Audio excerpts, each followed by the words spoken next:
Hey there, everybody, and welcome back to the Growing Band Director podcast. My name is Kyle Smith, and joining me is my friend and colleague, Jeff Smith. Our mission is to share practical advice and explore topics that will help every band director, no matter your experience level, as well as music education students who are working to join us in the coming years. Together, we will discuss many aspects of a well-rounded band program, but most importantly, we will discuss concepts that help us all improve our own programs each and every day. Always remember the famous quote by Ray Kroc, "When you're green, you're growing, and when you're right, you rot." Let's get started.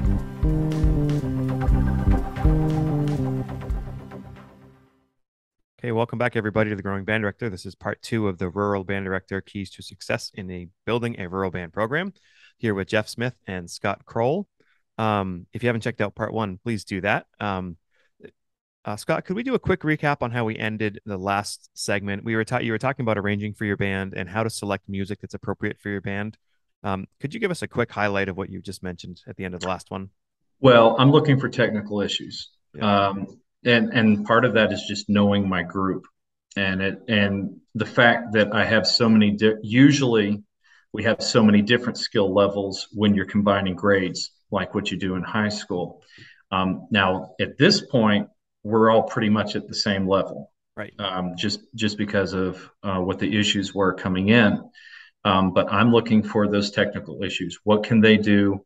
Now, I'm not throwing away the musical issues.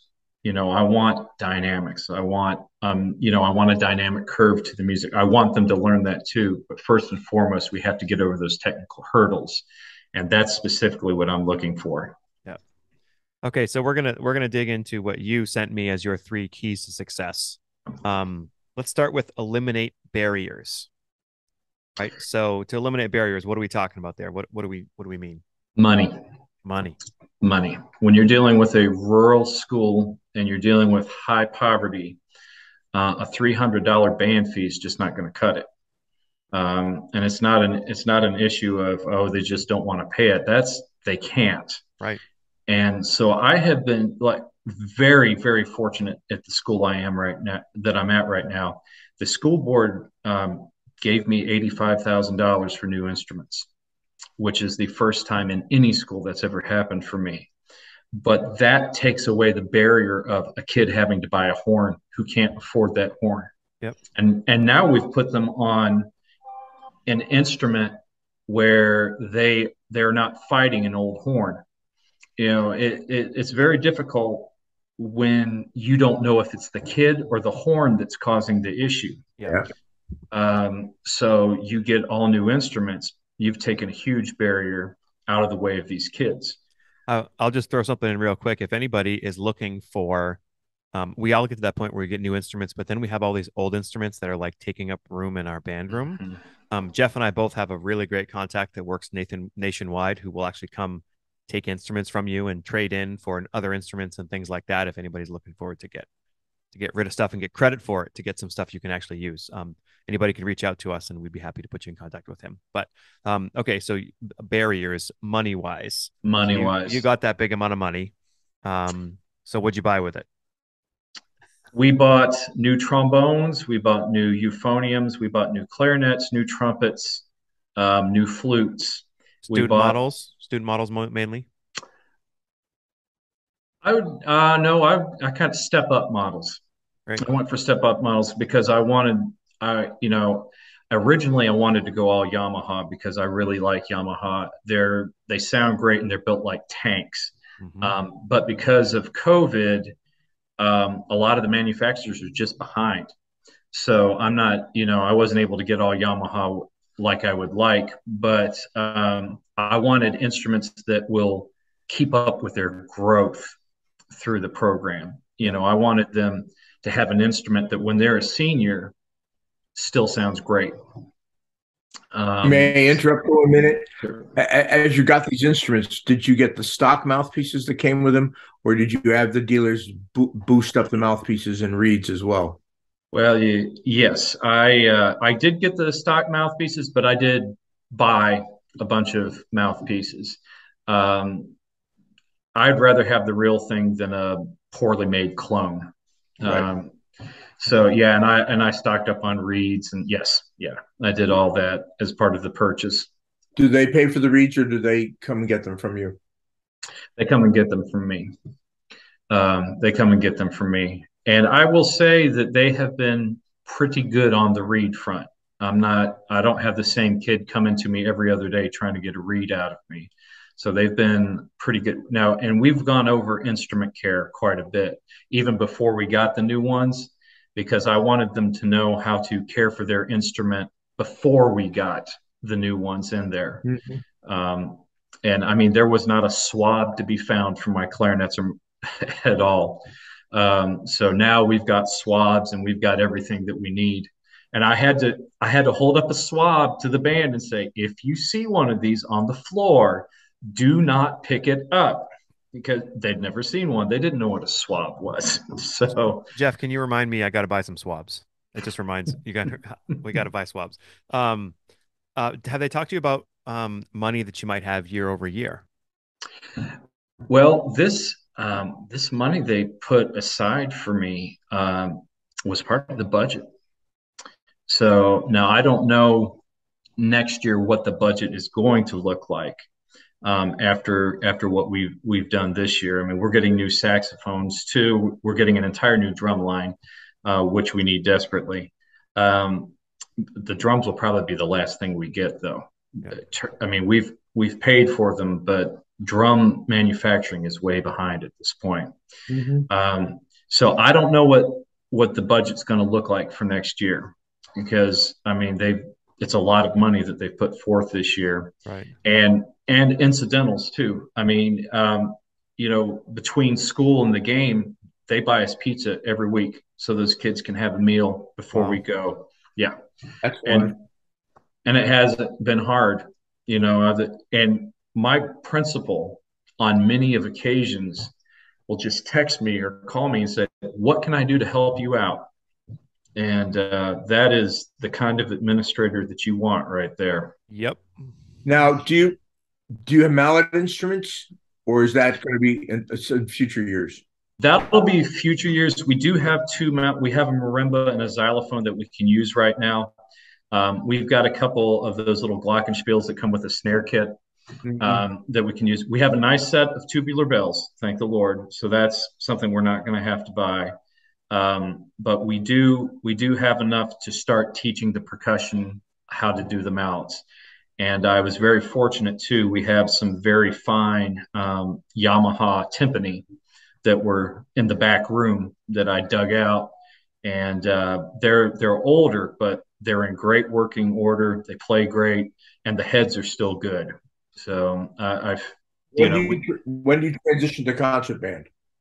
as soon as the football season is over, we're going to hit it hard. But actually, we practice concert stuff every day before we ever get to the stand charts. And Yep.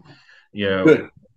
the one thing I can say about having a 90-minute class is I can give them a heck of a warm up before we before we get started. And you see them every day, so that's good. I see them at most of them. Yeah, Yep. I see most of them every day. So you can tell the difference in growth between the ones I have in class and the ones I don't have in class. Sure. The ones that I don't have in class, they're running quick to catch up at the after school rehearsals, and you try not to let any of them slip through, but it's hard. It's very hard when you don't see them every day. So we talked about money barriers. Are there any other barriers we want to talk about? Well, one of the barriers, or one of the issues that we didn't have to contend with was uniforms. Had a whole closet full of them, so that was quite a blessing. The biggest barrier aside from money in a rural county is transportation. Mm. Transportation is a big problem. That's one reason why the minibus, I started doing that, because a lot of these kids parents, they work, and even during the summer most of them don't drive. I have i have one student in the band that has her own car that drives, and she brings her and her sister to the practices and all, but that's it. So it's like, when I was in high school we carpooled all the time. There's no carpool for these kids to do. Yeah. So, I mean, practice gets over at 5, but 5:30 rolls along, 5:45 rolls along, 6 rolls along while we're waiting for parents to come get them.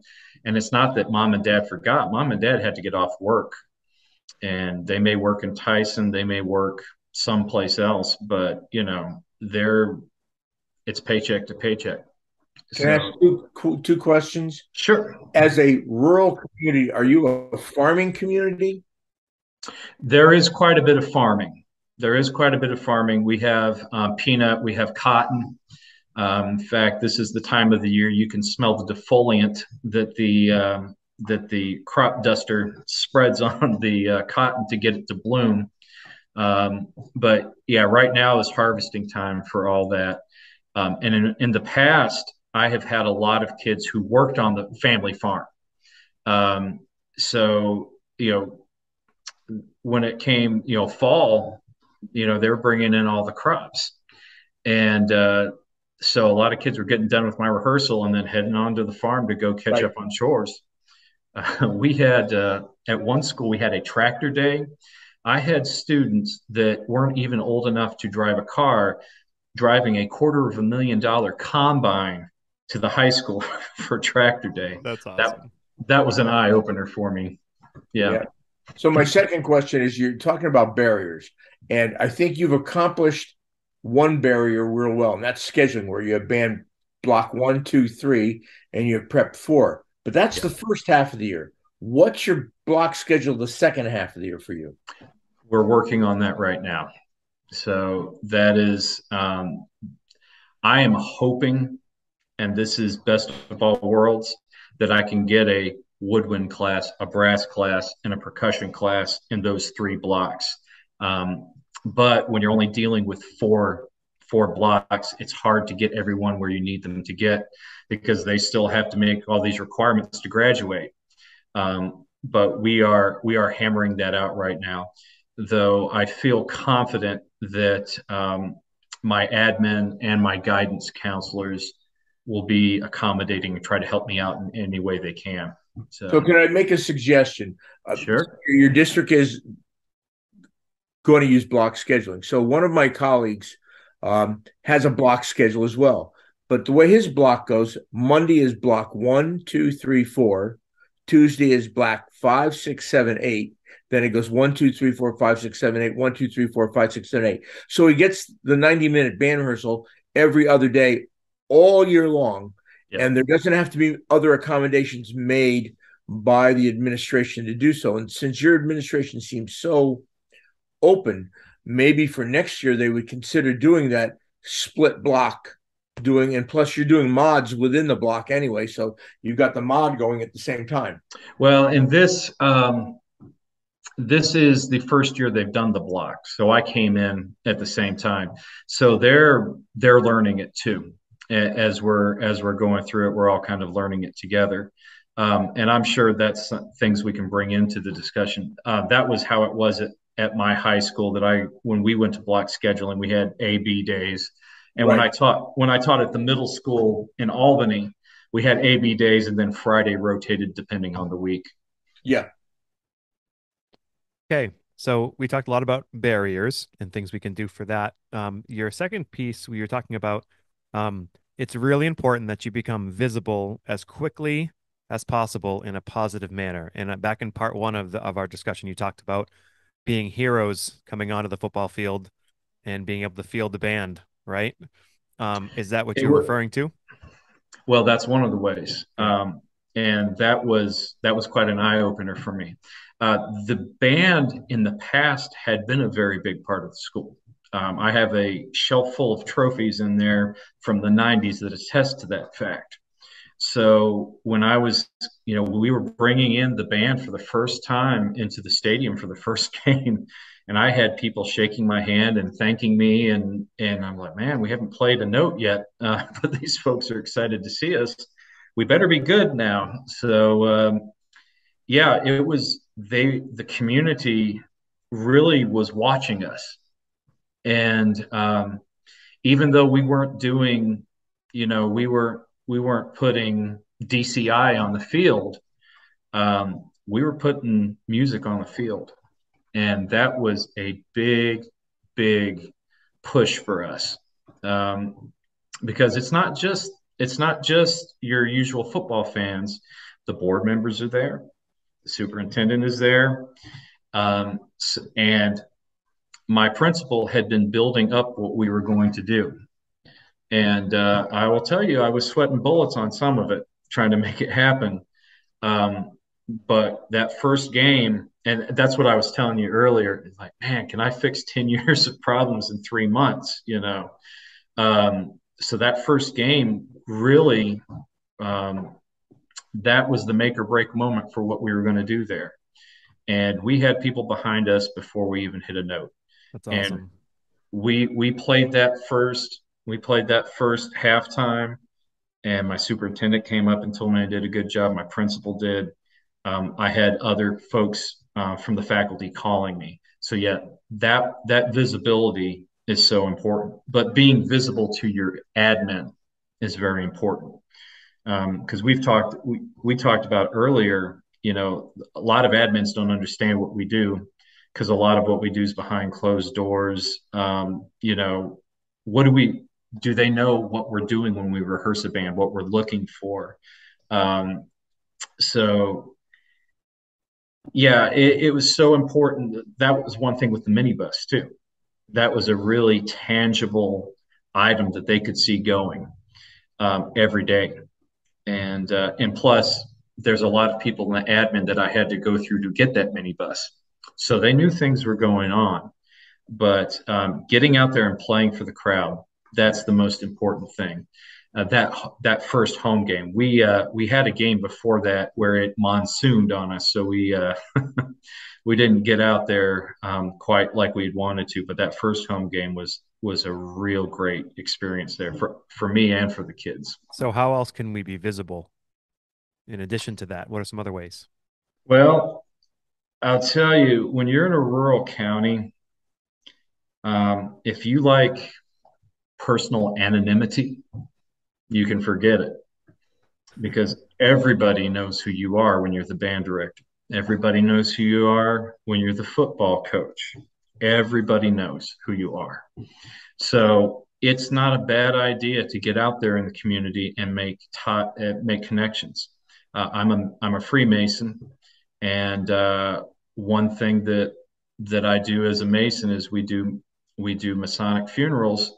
And I've done them all around that district down there. And I've met tons of guys from the Camilla Lodge who all are community leaders, business owners, things like that. So that's one of the first things I wanted to do, was just establish myself with some of the Masons that I knew were community leaders and things of that nature. When I've gone before the school board, when we were going over the purchase and getting in front of them, I sent them the 3 quotes that was required. I did all this math for them. I submitted all this paperwork so they knew, what we were doing. They didn't ask me a bit about one number. They asked me, introduce yourself and tell us about what you're doing here. And that's the visibility right there. So on the visibility, I know one thing that I did in a large high school. I ate lunch in the cafeteria every day. I would walk through the building when it was lunchtime for my period. I would walk through the cafeteria, and if there were a lot of kids, I'd go around the table, say hello to kids. Mm-hmm. I'd go get my lunch, and I'd either in the faculty cafeteria, which was adjacent to it, or I'd eat in the cafeteria with the kids so that they knew who I was. And all 3 schools that I taught at, I did the same thing so that the kids could see, who's that guy? Yeah. And just go over and say hello. Hey, how are you doing? Ever think about playing an instrument in band? We'd love to have you. Yeah, if a kid even looks halfway interested and say, what would you like to play in band? I have lunch duty every day, so I'm in mixing and mingling all the time. I totally flabbergasted one of my students. I was standing there doing duty, and I don't think she saw me there. and she was just complaining about how thirsty she was. I went back to the band room and got a bottle of water for it and put it right next to her when I came back. So those are the kind of things that I do to kind of endear myself to the kids. But we have had, talking about visibility, when you're visible, more kids want to join your program. Yep. So the minute we got on that field and other kids saw what we were doing, I automatically had more kids next week wanting to sign up for band. So, you can't put a price on that. Nope. Another thing that I'll mention that for our listeners is that my son taught elementary band, and he had bus duty in the morning. So he'd bring his trombone out while he was doing bus duty, and he'd play songs for the kids as they're going in to class. And it was Halloween. He'd dress up in a Halloween costume and play songs. So every morning he was out there with his trombone playing different tunes. And then he said, "Oh, let's change it up." So every other day he changed to a different instrument and stand out there play all year long. So they were seeing him playing all the time, so that there's visibility. And as band directors, heck, that gives us 20 minutes of practice time every day. Absolutely. And when I have bus duty in the morning, which we don't have it every week, we rotate, but I really get to say hi to every student that walks in that building, whether they're on the bus or whether they're coming in from a car. They all funnel through the same entrance, and some of them look stunned that anybody said good morning to them. Yep.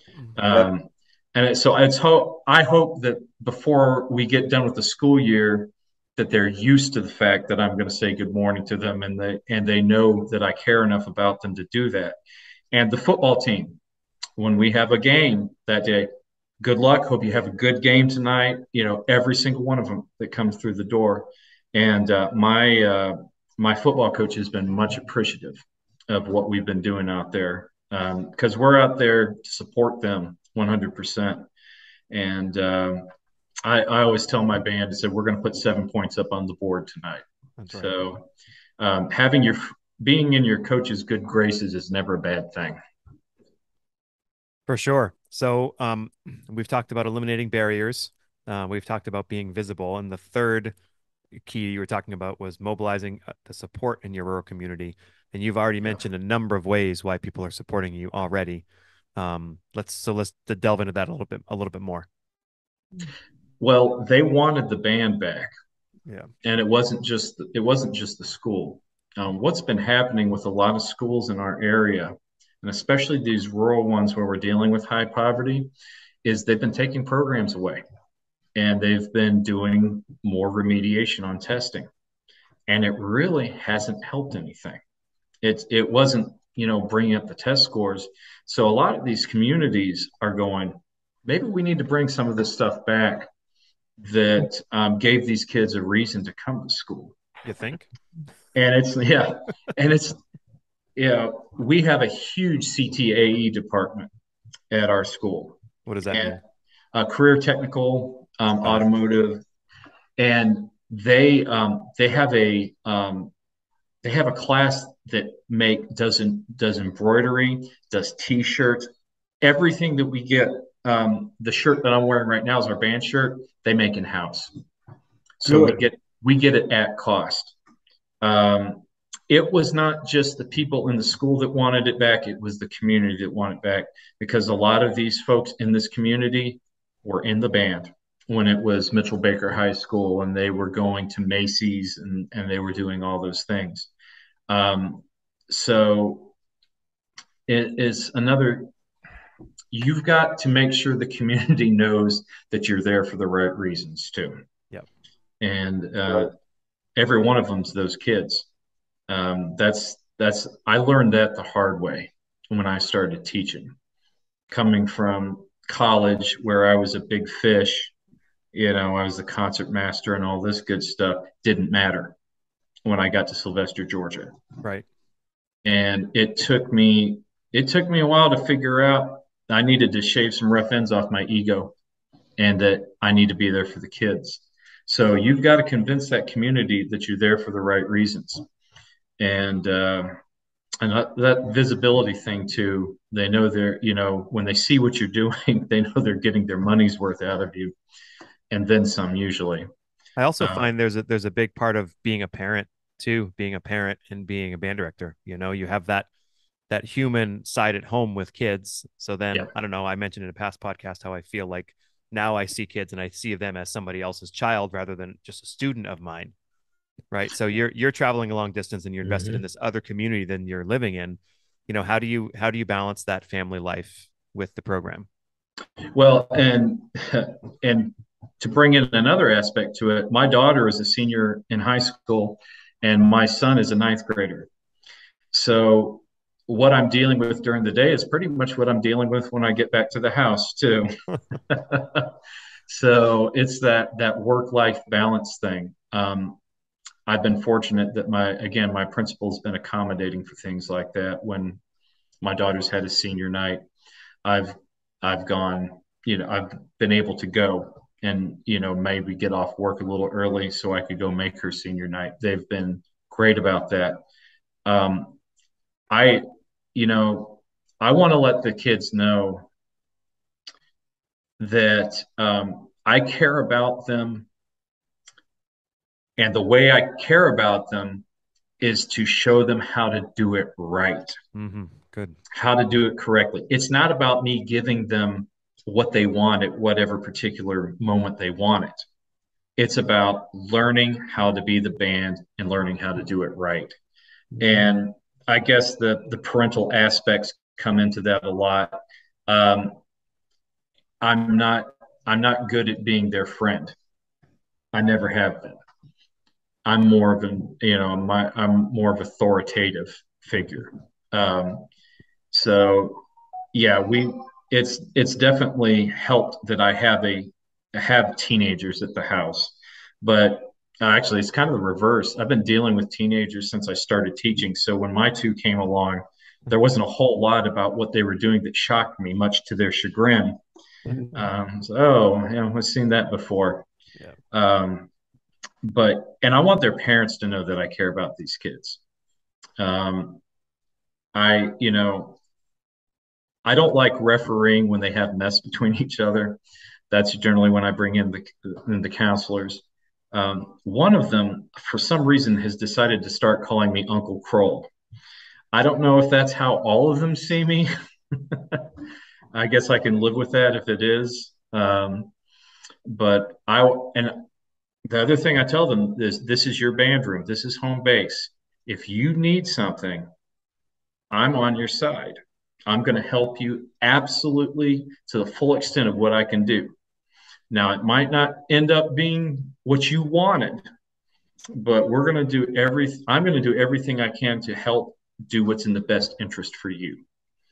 And I, if they don't feel like they're coming into a safe environment into your room, they're not going to be able to play an instrument in front of each other Sure.